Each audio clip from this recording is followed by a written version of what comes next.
자, 오늘 우리에게 주시는 하나님의 말씀은 누가복음 11장 14절에서 28절까지의 말씀입니다. 이 말씀 드라마 바이블로 함께 봉독하도록 하겠습니다. 예수께서 한 말 못하게 하는 귀신을 쫓아내시니 귀신이 나가매 말 못하는 사람이 말하는지라. 무리들이 놀랍게 여겼으나 그 중에 더러는 말하기를 그가 귀신의 왕 바알세불을 힘입어 귀신을 쫓아낸다. 또 더러는 예수를 시험하여 하늘로부터 오는 표적을 구하니 예수께서 그들의 생각을 아시고 이르시되 스스로 분쟁하는 나라마다 황폐하여지며 스스로 분쟁하는 집은 무너지느니라. 너희 말이 내가 바알세불을 힘입어 귀신을 쫓아낸다 하니 만일 사탄이 스스로 분쟁하면 그의 나라가 어떻게 서겠느냐. 내가 바알세불을 힘입어 귀신을 쫓아내면 너희 아들들은 누구를 힘입어 쫓아내느냐. 그러므로 그들이 너희 재판관이 되리라. 그러나 내가 만일 하나님의 손을 힘입어 귀신을 쫓아낸다면 하나님의 나라가 이미 너희에게 임하였느니라. 강한 자가 무장을 하고 자기 집을 지킬 때에는 그 소유가 안전하되 더 강한 자가 와서 그를 굴복시킬 때에는 그가 믿던 무장을 빼앗고 그의 재물을 나누느니라. 나와 함께 하지 아니하는 자는 나를 반대하는 자요 나와 함께 모으지 아니하는 자는 해치는 자니라. 더러운 귀신이 사람에게서 나갔을 때 물 없는 곳으로 다니며 쉬기를 구하되 얻지 못하고 이에 이르되 내가 나온 내 집으로 돌아가리라 하고 가서 보니 그 집이 청소되고 수리되었거늘 이에 가서 저보다 더 악한 귀신 7을 데리고 들어가서 거하니 그 사람의 나중 형편이 전보다 더 심하게 되느니라. 이 말씀을 하실 때 무리 중에서 한 여자가 음성을 높여 이르되 당신을 뵌 태와 당신을 먹인 저지 복이 있나이다. 오히려 하나님의 말씀을 듣고 지키는 자가 복이 있느니라. 아멘. 저희가 누가복음 말씀을 함께 계속 나누면서 은혜를 받고 있습니다. 오늘 우리가 읽은 이 말씀 가운데에서는 예수님께서 귀신을 내어쫓고 그리고 병든 자들을 고치시는 사역이 큰 그림에서 볼 때에 빛의 왕국과 어둠의 왕국이 싸우는 그러한 모습으로 설명을 하고 있습니다. 우리는 그것을 영적 전쟁이라고 표현을 하죠. 우리가 살아가는 인생이 영적 전쟁 속에 있다는 것을 아는 것은 굉장히 중요합니다. 왜냐하면 우리가 먹고 사는 문제, 그 싸움에 마음을 빼앗기다가 실제로 겉으로 드러나지 아니하는 영적인 진리를 놓칠 때가 참 많이 있기 때문에 그렇습니다. 예수님께서 우리에게 기도를 가르쳐 주실 때에도 악에서 구하옵소서 이렇게 기도하라고 가르쳐 주셨잖아요. 그것을 보면 우리가 싸우는 싸움에 이 영적 싸움이 있다는 것을 늘 기억하고 악과 싸워서 이기도록 하라고 주님이 우리에게 가르쳐 주십니다. 그런 면에 있어서 우리가 영적 전쟁이 무엇인지를 이해하는 것은 굉장히 중요합니다.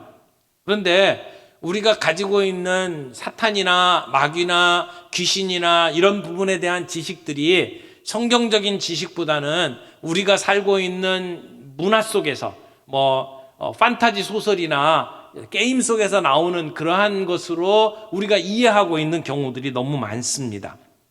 21세기 과학 문명이 우리를 지배하고 있는 이 시대를 살면서 이러한 사탄이나 마귀나 이런 영적인 존재에 대해서 우리가 그냥 상상 속의 어떤 존재로 생각을 하고 신화에 나오는 어떤 이야기 정도로 생각을 한다면 우리가 성경을 제대로 이해하지 못하는 것입니다.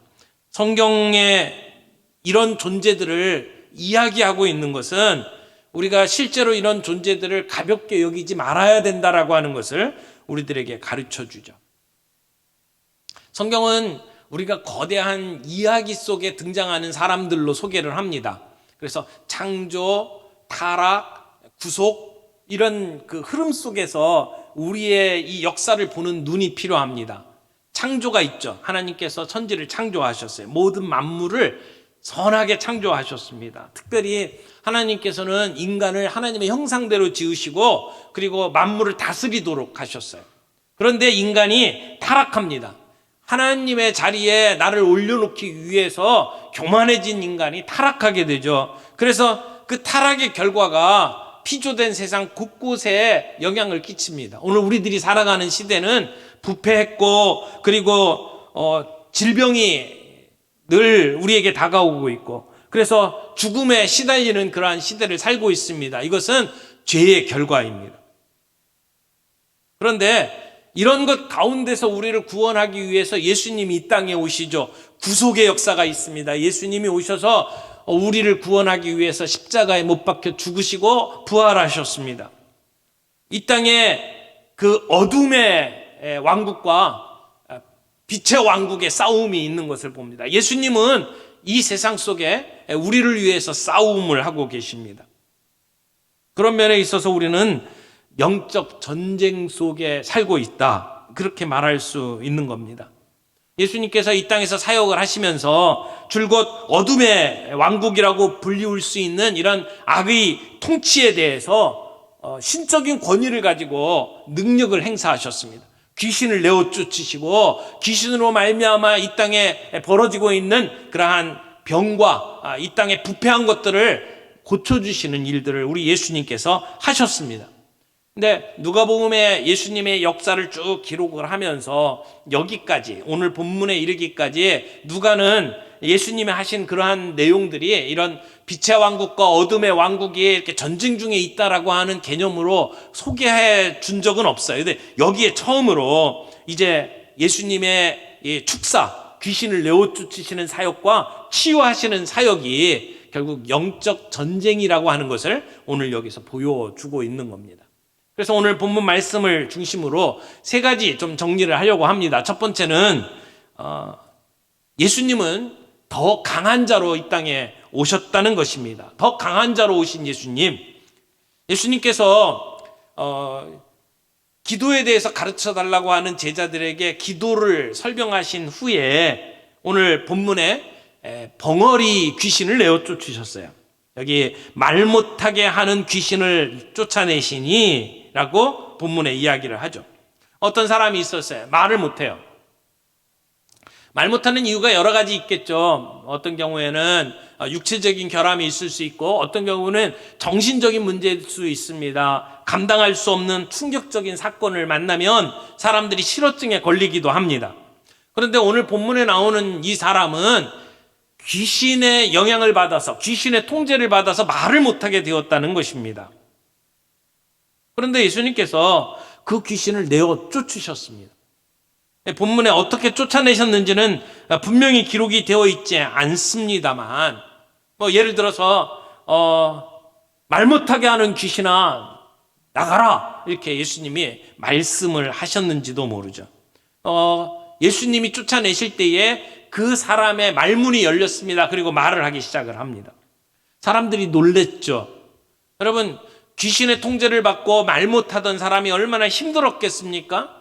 그 귀신의 조종을 받고 살아가는 삶의 끔찍함을 많은 사람들이 지켜봤습니다. 근데 지금 그 가운데에서 해방되었습니다. 치료받았습니다. 사람들이 놀랐죠. 근데 뿐만 아니라 사람들보다 강한 능력을 가지고 통제하고 있는 그 귀신을 예수님께서 말씀 한마디로 쫓아내시는 예수님의 능력을 보면서 그 주변에 있는 무리들은 놀랐을 것입니다. 예수님은 초자연적인 능력을 가지고 행사하는 분이라고 하는 것을 그들이 깨달았습니다. 그런데 그런 모습을 보고 깜짝 놀랐던 그 무리 가운데 두 종류의 사람이 섞여 있었습니다. 한 종류는 어떤 사람이냐면 15절에 이렇게 나오죠. 그 중에 더러는 말하기를 그가 귀신의 왕 바알세불을 힘입어 귀신을 쫓아낸다 하고, 어떤 사람들은 예수님에 대해서 늘 고깝게 생각하고 예수님을 이렇게 폄하했던 사람들이 있습니다. 아마 바리새인과 서기관, 율법학자들의 가능성이 굉장히 높겠죠. 근데 이 사람들은 예수님이 하는 일이 못마땅한 거예요. 사람들의 관심이 자기들에게서 떠나서 예수님에게 옮겨가는 일이 싫은 거예요. 귀신을 내어 쫓고, 그리고 말 못하는 사람이 말을 하게 되고, 이런 모습들이 좋게 보여질 리가 없어요. 그러니까 예수님의 하는 모습을 보고 뭐라고 이야기를 합니까? 귀신의 왕 바알세불을 힘입어 귀신을 쫓아낸다, 이렇게 이야기를 하는 거예요. 여기 귀신의 왕의 이름을 바알세불이라고 표현을 했어요. 바알세불이 구체적으로 어떤 그 어원에서 이루어졌는지 이렇게 살펴보면, 이제 바알이라고 하는 건 다스린다라는 뜻이고요. 세불, 이게 원래는 세붓인데, 세붓이라고 하는 것은 파리를 뜻하는 말입니다. 그러니까 그것도 똥파리. 그래서 말 그대로 번역하면 똥파리의 주관자, 똥파리의 왕, 이렇게 말할 수 있겠죠. 예전에 그 표현 가운데 파리대왕이라는 표현이 있었어요. 이 바알세불이 결국 파리대왕이라고 말할 수 있을 겁니다. 근데 귀신들의 위에 주관자, 그러니까 마귀 또는 사탄이라고 지금 표현을 하고 있는 거죠. 그 바알세불의 힘을 입어서 지금 귀신을 내어 쫓는다라고 예수님이 하는 일을 폄하하고 있는 거예요. 얼마나 사악합니까? 예수님을 향한 시기심 때문에 예수님이 하고 있는 그 귀한 일을 지금 매도하고 있는 겁니다. 그런데 또 다른 사람이 있어요. 16절에 또 더러는 예수를 시험하여 하늘로부터 오는 표적을 구하니, 이 사람들은 예수님이 하는 모습을 보고 좋게 보지만, 그러나 예수님을 따라갈 만큼, 헌신할 만큼 이게 도전이 되는 사람들이 아니라는 거예요. 그래서 예수님에게 좀 더 뭔가를 보여주세요 라고 요구를 하는 사람이 있었다는 것이죠. 그저 담벼락에 앉아가지고 예수님이 자기들에게 뭔가 더 확신을 줄 수 있는 표적을 보여달라고 이야기를 하는 겁니다. 이 사람들은 지금까지 예수님이 많은 표적들을 보여줬음에도 불구하고 그 표적을 가지고는 예수님을 받아들이지 못하는 사람들이에요. 충분한 자기들을 설득할 만한 표적이라고 생각을 하지 않는 사람들이죠. 자, 이런 사람들이 예수님 주변에 있었어요. 예수님은 어떻게 하십니까? 17절 말씀 봅니다. 예수께서 그들의 생각을 아시고 이르시되 스스로 분쟁하는 나라마다 황폐하여지며 스스로 분쟁하는 집은 무너지느니라. 너희 말이 내가 바알세불을 힘입어 귀신을 쫓아낸다 하니 만일 사탄이 스스로 분쟁하면 그의 나라가 어떻게 서겠느냐. 예수님은 이러한 유대인들의 악의적인 폄하에 대해서 지금 합리적인 논증을 지금 제시를 하는 겁니다. 자, 귀신이 귀신을 쫓아낸다. 이게 가능한 일이냐 이거죠. 여러분, 악한 자들일수록 일사불란하게 움직입니다. 악의를 가진 사람들일수록 그 같은 생각을 가진 사람들이 조직을 형성하고 그리고 위에서 시키는 대로 움직입니다. 일사불란해요. 근데 사탄이 자기 사탄들을 물리쳐요? 그들을 내어쫓아요? 그건 자중질환이죠. 자멸하는 길입니다. 사탄은 사탄끼리 분쟁하지 않습니다. 그렇게 하면 사탄도 망한다는 걸 알고 있습니다. 그래서 사탄은 자기들끼리 똘똘 뭉칩니다. 악한 세력들의 특징이에요.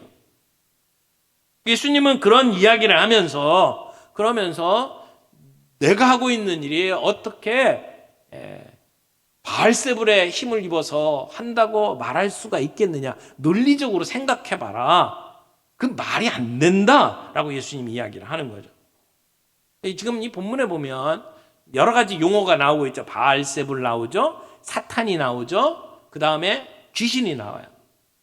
요 간단하게 정리를 좀 하고 넘어가죠. 이 악의 세력들을 설명을 할 때, 그 중에 특별히 우두머리를 설명할 때 요한계시록에서는 용이라고 하는 표현을 쓰기도 하고요.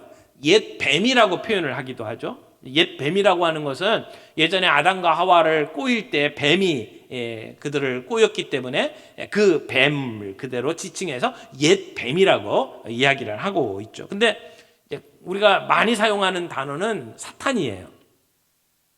그런데 우리가 지금 쓰고 있는 개역 개정 성경 이전에 성경에서는 이것을 사단이라고 썼었습니다. 사단.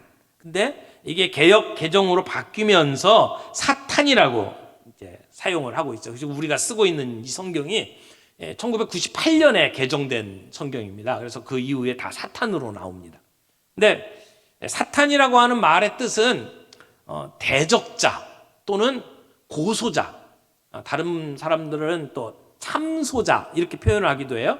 그래서 이렇게 하나님의 백성을 대적하는 존재 또는 고소하고 참소하는 거. 우리가 무슨 잘못한 게 있으면 봐라, 너 하나님의 자녀 아니지? 이런 식으로 우리들을 하나님의 법정에 끌고 가서 죄인이라고 손가락질하는 그러한 존재가 이 사탄이라고 이제 이야기를 하고 있는 거죠. 그러니까 사탄의 활동은 우리의 죄를 들춰내는 일이에요. 근데 들춰내는 데에서 멈추는 게 아니에요. 적극적으로 우리가 죄를 짓도록 우리를 속입니다. 그래서 우리를 하나님과 원수된 자로 만드는 것이 사탄의 활동의 목표예요. 그래서 성경에서는 이 사탄을 가리켜서 거짓말쟁이 또는 거짓의 아비라고 표현을 하고 있습니다. 그래서 사탄은 그 모든 사람들을 이렇게 죄짓게 만들고 자신의 노예로 만드는 그러한 세력이다라고 말할 수가 있죠. 근데 성경에 사탄이라는 말하고 거의 같은 말로 사용되는 것이 마귀입니다. 사탄이라고 하는 것은 히브리어예요. 근데 그 히브리어 사탄을 헬라어로 바꾸면 마귀가 돼요. 그러니까 헬라어 단어로 그대로 표현을 하면 디아블로라는 표현이에요.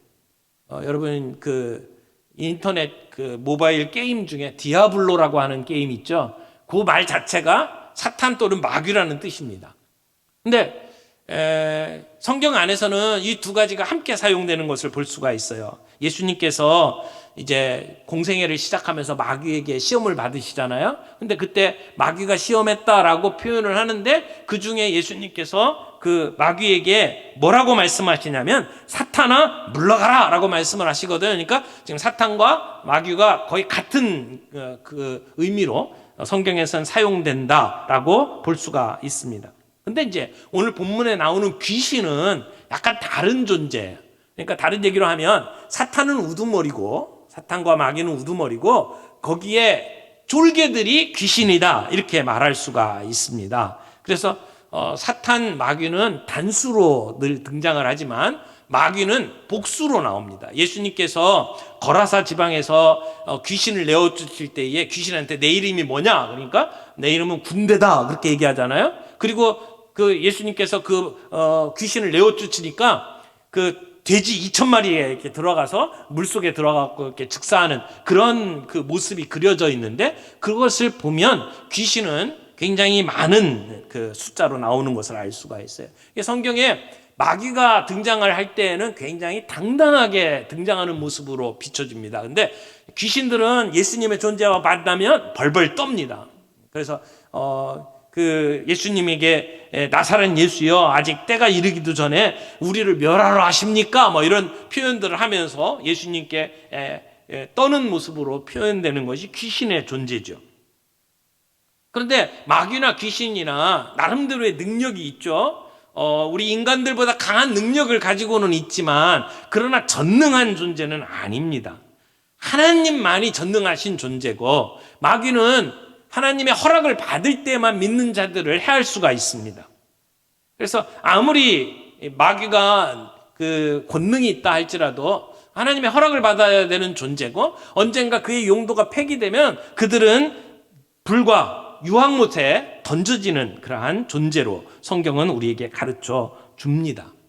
그래서 예수님께서는 지금 그런 이야기를 하는 거예요. 너희들이 불합리한 주장을 한다. 내가 어떻게 바알세불의 힘을 얻어서 귀신을 내어쫓는다고 말할 수가 있느냐. 귀신들끼리도 자기들이 다 한 통속이고 다 질서가 있고 그리고 서로가 똘똘 뭉쳐 있는데 어떻게 귀신을 멸할 수가 있겠느냐. 말이 안 된다는 거죠. 그러면서 19절에 보면 예수님께서 다른 귀신을 내어쫓는 사람들의 그러면 그 뒤에 배경은 도대체 어디서 온 거냐라고 하는 질문을 하셔요. 19절 보세요. 내가 바알세불을 힘입어 귀신을 쫓아내면 너희 아들들은 누구를 힘입어 쫓아내느냐? 그러므로 그들이 너희 재판관이 되리라. 자, 지금 내가 귀신의 바알세불의 힘을 입어서 귀신을 내어 쫓는 것인지 하나님의 능력을 힘입어서 내가 귀신을 내어 쫓는 건지 재판관이 있다는 거예요. 누가 재판관이냐? 여기 말하는 너희 아들들이라고 하는 거죠. 사실은 이 너희 아들들이라고 하는 표현은 좀 약간 헷갈리는 표현이긴 합니다. 이게 해석하는 사람들이 둘로 나뉘어요. 하나는 너희 아들들이라고 하는 표현은 이제 지금 예수님에 대해서 지금 시비를 걸고 있는 그러한 그 사람들 속에서도 귀신을 내어쫓는 사람들이 있었다는 거죠. 뭐 바리새인이라든지 이런 사람들 속에서도 이렇게 귀신을 내어쫓는 일들을 하는 사람들이 있었고, 그래서 그들의 이야기를 들으면서 그럼 그들은 누구의 힘을 입어서 귀신을 내어쫓는 거냐? 한번 그들에게 한번 알아봐라 라고 예수님이 하시는 말씀으로 해석을 하기도 하고요. 또 한 부류는 여기서 말하는 너희 아들들이라는 것은 같은 유대인이면서 예수님의 제자들을 이야기하는 거다. 예수님께서 제자들에게 권세를 주시면서 70명 같은 경우에 둘씩 짝을 짓고 나가서 전도하고 귀신을 내어쫓는 일들을 하게 만들었잖아요. 실제로 그들은 가서 귀신을 내어쫓았어요. 그러면 그 너희의 아들들은 도대체 어떤 권능으로 귀신을 내어쫓았는지 얘기를 좀 해봐라. 그들도 바알세불의 힘을 입어서 그렇게 귀신을 내어쫓았다고 말할 수 있느냐? 예수님이 그렇게 질문하는 것으로 이 본문을 해석할 수도 있다는 것이죠. 분명한 것은 예수님만 귀신을 내어쫓은 게 아니라는 사실입니다. 예수님께서 권세를 주시고 그리고 그런 일들을 하도록 만든 예수님의 제자들도 귀신을 내어 쫓았죠. 그런 모든 사건들을 판단할 때에 예수님에게 바알세불을 힘입어서 귀신을 내어 쫓았다라고 하는 것은 그건 말이 안 된다라고 하는 예수님의 말씀입니다. 중요한 것은 20절 말씀이에요. 예수님은 자신이 어디에서 힘을 얻어서 이 귀신을 내어 쫓았는지를 이렇게 설명을 합니다. 그러나 내가 만일 하나님의 손을 힘입어 귀신을 쫓아낸다면 하나님의 나라가 이미 너희에게 임하였느니라. 여기 두 가지 우리가 생각을 해야 돼요. 하나님의 손을 힘입어 귀신을 내어 쫓았다라고 하는 얘기와 그 뒤에 하나님의 나라에 관한 이야기예요. 먼저 여기 하나님의 손을 힘입어라고 예수님이 말씀을 하셨는데 이건 의역한 거예요. 원래 말 그대로 단어를 해석을 하면 하나님의 손가락을 힘입어 이렇게 되어 있어요. 그래서 아주 독특한 표현이에요. 하나님의 손가락을 힘입어. 그런데 이 하나님의 손가락이라고 하는 표현은 여기서 갑자기 나온 표현이 아니고 구약 성경에 이미 여러 번 반복됐던 표현이에요. 어디에 나오냐면 출애굽기에 나와요. 이제 모세가 바로 앞에 서서 이스라엘 백성을 이제 내보내라라고 이야기를 하면서 말을 안 들으니까 재앙을 이제 선포하죠. 그래서 10재앙이 나옵니다. 근데 그 중에 세 번째 재앙 때 이 하나님의 손가락이라는 표현이 나와요. 첫 번째 재앙 기억나세요? 물이 피로 변하는 거예요. 나일강이 피로 다 바뀌어요. 그래서 이 애굽의 생명의 젖줄이라고 이야기하는 나일강이 피로 바뀌는 일을 재앙으로 이렇게 드러나게 해주죠. 두 번째는 개구리 재앙이죠. 온 세상의 개구리가 다 애굽으로 모여듭니다.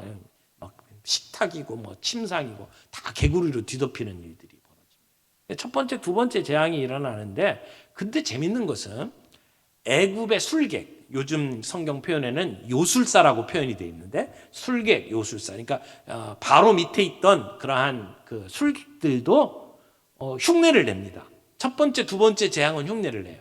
그러니까 물이 피로 바뀌는 거, 그 다음에 개구리들이 막 생겨나는 것은 그런 거 이게 돼요. 근데 세 번째 재앙은 티끌을 이로 바꾸는 재앙이었습니다. 근데 이 세 번째 재앙은 술객들이 따라서 하질 못해요. 그러면서 바로 앞에 뭐라고 이야기를 하냐면 이는 하나님의 손가락입니다 라고 표현을 하는 거예요. 하나님의 권능입니다 라고 표현해요. 우리는 못합니다. 하나님의 능력입니다. 우리의 능력을 벗어난 일입니다 라고 이야기를 하면서 하나님의 손가락이라는 표현을 써요. 그러니까 이 하나님의 손가락이라고 하는 표현은 우리 차원을 뛰어넘은 초자연적인 하나님의 권능입니다 라고 하는 말이죠. 근데 이 단어가 어디에 또 쓰이냐면 이제 모세가 시내산에 올라가서 율법을 받을 때 그 율법을 하나님이 친히 쓰셨다라고 표현할 때 하나님의 손가락으로 쓰셨다라고 표현을 해요. 그래서 이 율법을 받는 데에도 하나님의 손가락이라는 표현이 나오거든요. 근데 똑같은 표현을 가지고 예수님께서 하나님의 손가락으로 힘입어서 내가 이렇게 귀신을 내어 쫓았다라고 예수님이 표현을 하는 거죠. 근데 재밌는 것은 오늘 우리가 함께 읽은 이 누가복음의 사건이 똑같이 마태복음에 기록이 되어 있는데 마태복음 12장 28절에 보면 뭐라고 이 상황을 표현을 하냐면 내가 만일 성령으로 귀신을 쫓아내면 하나님의 손가락이라고 하는 표현이 마태복음에는 성령으로 표현을 하고 있어요. 그러니까 결국 하나님의 권능이 성령님의 능력이다라고 하는 것을 우리는 이 두 표현을 통해서 깨달을 수가 있습니다. 그러므로 오늘 예수님이 하시는 이 귀신을 내어 쫓는 일은 사람의 능력으로 한 게 아니라는 것입니다. 또 사탄의 힘을 빌어서 한 것도 아니라는 것입니다. 하나님께서 친히 하나님의 능력으로 행하시는 일이라는 거예요. 성령의 능력으로 이루어지는 일이라고 하는 것을 예수님이 지금 말씀하는 겁니다. 이런 일들은 내 힘 갖고 되는 게 아닙니다. 성령의 능력으로 가능한 일이라는 겁니다. 그리고 이렇게 성령의 능력으로 귀신이 쫓아내지는 일들이 일어난 것을 볼 때에 하나님의 나라가 이미 너희 가운데 임했다는 것을 예수님이 선포합니다. 여기 너희에게 임하였느니라 라고 하는 표현은 이제 가까이 왔다라는 표현이 아니에요. 이미 그들에게 임했고 그리고 너희를 압도했다라고 하는 뜻으로 예수님이 지금 하시는 것이죠. 사탄의 권세를 힘입어서 하는 것이 아니라 지금 하나님의 나라가 임했다라고 예수님이 선포를 하셔요. 여러분, 많은 사람들이 예수님이 메시아라고 하는 사실을 받아들이면서도 오해를 참 많이 합니다. 특별히 유대인들 같은 경우에는 예수님이 이 땅에 메시아로 오셨다라고 하는 것을 제대로 이해하고 받아들이는 사람이 많지 않아요. 예수님의 제자들마저도 나중에 예수님이 십자가에 죽으시고 부활하신 후에도 제자들의 관심이 계속해서 어디에 있었어요? 이스라엘이 회복되는 것이 언제입니까? 라고 물어보잖아요. 그러니까 그들은 늘 예수님을 뭐로 생각했냐면 로마 군대를 멸하고 그리고 우리를 그 가운데서 해방시킬 해방자로 봤다는 거예요. 그 관점에서 예수님을 늘 보고 그리고 예수님에게 그걸 기대를 하는 거예요. 근데 예수님은 아니라는 거예요. 그게 가장 대표적으로 드러난 게 언제냐면 예수님께서 예루살렘에 입성하실 때예요. 그때 많은 사람들이 종려나무 가지를 꺾어서 흔들면서 예수님을 맞이했어요. 수많은 사람들이 예루살렘에 모여가지고 예수님이 들어오시는 걸 환영을 했어요. 그러면서 호산나 다윗의 자손이여 그렇게 외쳤어요. 그건 메시아라는 얘기예요. 그러면 그들의 마음속에 어떤 기대가 있었겠어요? 자, 지금 우리를 압제하고 있는 저 로마 세력을 다 무너뜨리고 우리 이스라엘이 독립할 거다. 예수님이 오셨으니까, 메시아가 오셨으니까. 그 얘기거든요. 근데 예수님은 그게 아니라고 계속 말씀을 하셔요. 아니라고 하는데도 못 알아들어요. 그래서 예수님은 어떻게 이 유대인들을 설득을 하시냐면 원래 메시아로 와서 로마 세력을 무너뜨릴 정도라면 예수님은 어떻게 예루살렘에 입성을 하셔야 되냐면 백마 타셔야 돼요. 정말 멋진 말을 타고 뒤에 호위무사 두고 그리고 그 뒤에 로마 세력보다 더 강한 군대를 이끌고 그리고 예루살렘에 들어오셔야 돼요. 그래야 격이 맞아요. 메시아, 호산나 이렇게 외칠 때에 그때 예수님의 모습은 그런 모습이어야 돼요. 근데 예수님은 어떻게 들어가셨냐면 사람이 제대로 타보지도 못했던 나귀 타고 들어가셔요. 말이 아닌 나귀요. 그러니까 이게 아주 작은, 말보다 훨씬 작은 거예요. 장정, 예수님과 같은 장정이 타면은요, 거의 이게 발이 이렇게 밑에 끌릴 정도가 아마 됐을 거예요. 늠름하게 들어가셔야 되는데 예수님은 쫄쫄쫄쫄 이러고 들어가신 거예요. 그러니까 사람들이 얼마나 우습게 봤겠어요. 예수님은 그런 모습으로 의도적으로 들어가신 거예요. 왜요? 나는 너희들이 생각하는 그런 메시아가 아니라는 거예요. 예수님은 이 땅에 로마 세력 가운데 신음하고 있는 이스라엘 백성들을 해방시키기 위해 오신 메시아가 아니라는 거예요. 사탄에 억눌려서 죄의 노예로 살아가고 있는 이 사람들을 구원해서 하나님의 백성으로 만드는 것이 예수님의 목적이죠. 지금도 예수님을 믿는다고 하면서 마음속에 생각하는 예수님의 모습이 유대인들이 메시아로 생각했던 그런 모습으로 믿고 있는 사람들이 너무 많아요. 그래서 예수 믿으면 병 안 걸리고, 예수 믿으면 높은 자리에 올라가고, 예수 믿으면 부자 되고, 예수 믿으면 행복해질 거라고 하는 그 생각을 가지고 오늘도 예수님을 맞이하고 있어요. 진짜 예수님의 모습을 만나면 나 저런 메시아 싫어 라고 생각하는 사람들이 많을 거라는 것이죠. 여러분, 그런 모습 속에 우리의 비틀어진 욕망이 숨겨져 있는 것을 예수님은 보고 있는 거예요.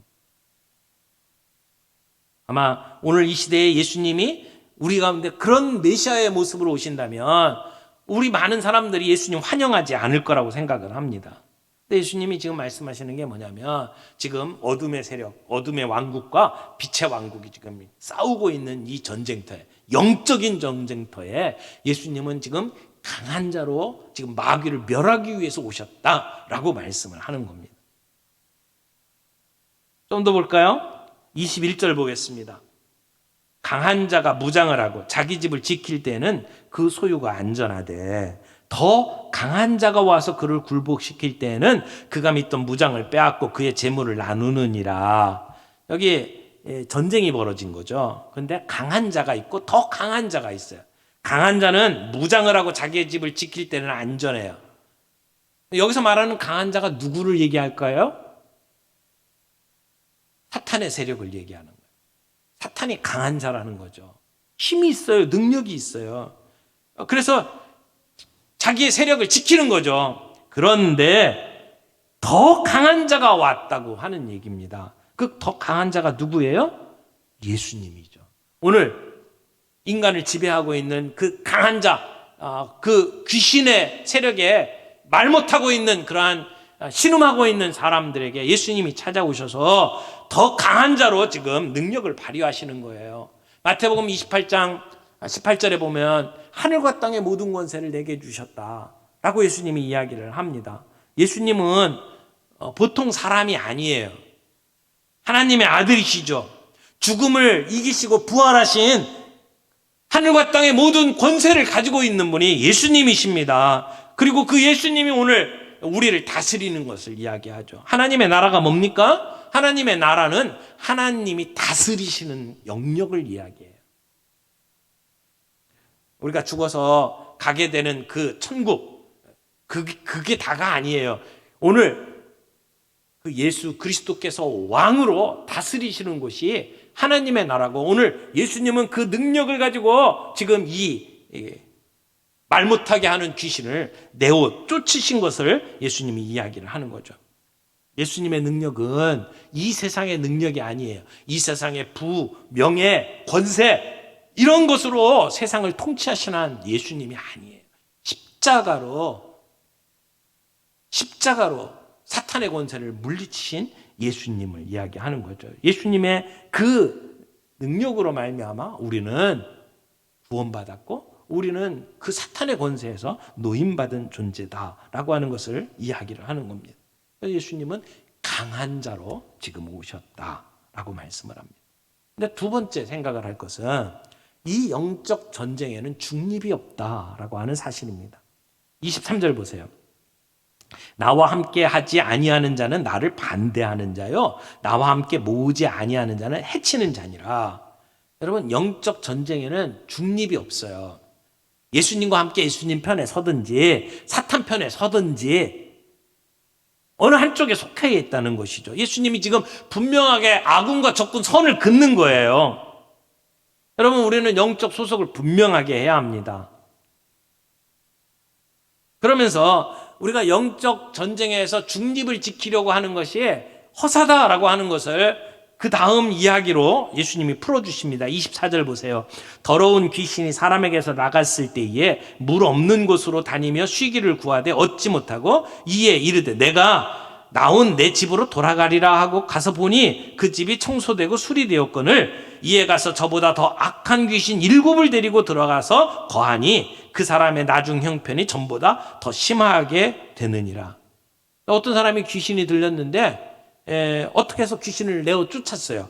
이게 다행스러운 일이죠. 근데 이 귀신이 돌아다니다가 다시 내가 나온 내 집으로 돌아가리라 하고 가서 보니까 그 집이 깨끗이 청소되고 수리가 되었는데 거기에 거하는 사람이 없어요. 주인이 없는 거예요. 비어있는 집이에요. 그러니까 이번에는 지난번처럼 쫓겨나지 않기 위해서 더 악한 귀신 7을 데리고 들어와서 거기서 살게 되어서 그 사람이 더 비참하게 되었다라고 하는 얘기잖아요.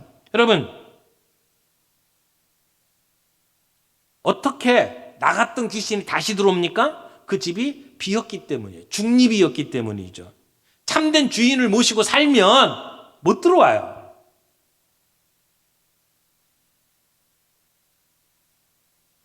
여러분, 여기서 말하는 집은 우리 인간의 마음을 이야기하는 거잖아요. 우리의 마음이 깨끗이 청소되는 것보다 더 중요한 것이 그 집에 주인이 있어야 된다는 것입니다. 여러분, 백악관이 위대한 것은 집이 예쁘고 아름다워서가 아니에요. 그 집에 사는 대통령 때문에 위대한 거지. 오늘 우리의 마음의 집에 예수님이 주인이 되셔야 합니다. 성령님이 우리 가운데 역사하셔야 합니다. 그러면 귀신이 왔다가도 7길을 도망갑니다.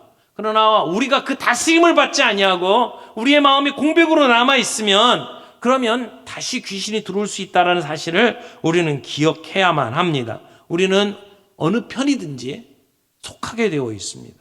빛에 속하든지 어둠에 속하든지 예수 그리스도께 속하든지 사탄에게 속하든지 우리는 어느 편에 속하든지 속해 있습니다. 영적 전쟁에 중립은 없어요. 자, 그러면 어떻게 해야 합니까?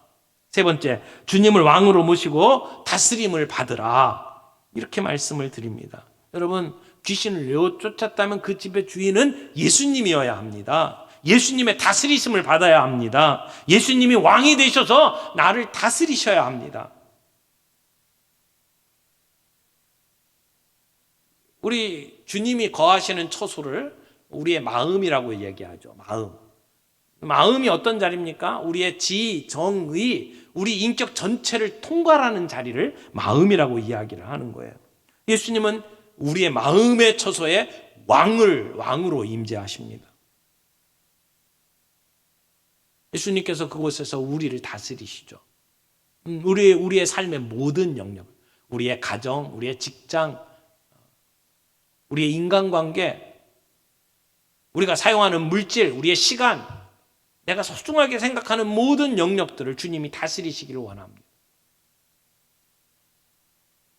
제자훈련을 받다 보면 반드시 읽어야 되는 소책작 중에 하나가 로버트 멍어라고 하는 사람이 쓴 내 마음 그리스도의 집이라는 책이에요. 책이라기보다는 아주 작은 소책자예요. 팜플렛이에요. 짧아요. 앉아서 읽으면 아마 10분이면 다 읽을 거예요. 근데 그 이야기가 우리에게 굉장히 많은 감동을 줍니다. 그 내용이 뭐냐면 어떤 사람이 예수님께 내 마음의 문을 열고 모셔 들어갑니다. 그리고 우리 집에 모시는 거예요. 그래서 예수님에게 이제 거실부터 시작해서 이제 보여드리는 거거든요. 여러분, 거실이 뭡니까? 우리의 삶의 현장이죠. 그리고 예수님을 서재로 모셔들어요. 서재는 여러 가지 책이 있죠. 어떤 경우에는 내가 관심 있는 분야의 책들이 있어요. 내 전공 분야의 책이 있죠. 근데 또 그 책들 가운데에는 남들에게 보여주기에 부끄러운 그러한 책들도 섞여 있죠. 정말 예수님이 내 서재에 오셔서 내 책들을 보실 때에 예수님은 뭐라고 이야기를 하실까요? 예수님을 모시고 주방으로 갑니다. 주방은 나의 욕구를 채우는 방이에요. 내 욕구를 채우기 위해서 많은 시간을 들이는 곳이 주방이죠. 영적으로 해석을 하면 그곳에서는 우리의 재물, 우리가 사람들에게 얻고 싶은 명성 또는 내 직위 이런 것들을 위해서 노력하는 방이다라고 말할 수 있어요. 그런 주방에 정말 우리 주님이 기뻐하시는 것들로 나는 채우고 있는지, 또 예수님을 모시고 작업실로 들어갑니다. 꽤 근사한 작업실이에요. 내가 가지고 있는 재능을 활용할 수 있는 그러한 작업실. 그런데 그 작업실에 나는 정말 하나님의 나라를 위해서 내가 가지고 있는 재능과 기술들을 사용하고 있는지, 그저 먼지만 쌓이도록 만들고 있지는 않은지를 검토할 수 있는 자리죠. 그리고 예수님을 모시고 벽장을 갑니다. 벽장 정말 보여주고 싶지 않은 곳이에요. 어두운 곳, 칙칙한 곳, 곰팡이 핀 곳.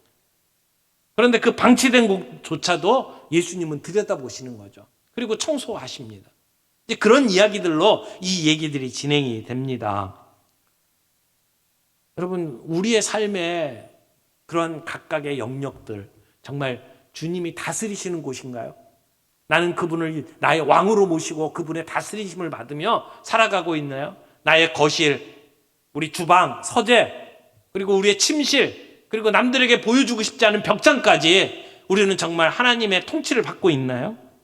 우리가 구원받은 성도로서 우리의 그 마음의 처소가 그저 깨끗이 청소된 빈집이어서는 안 됩니다. 주님이 다스리시는 곳으로 바뀌어야 합니다.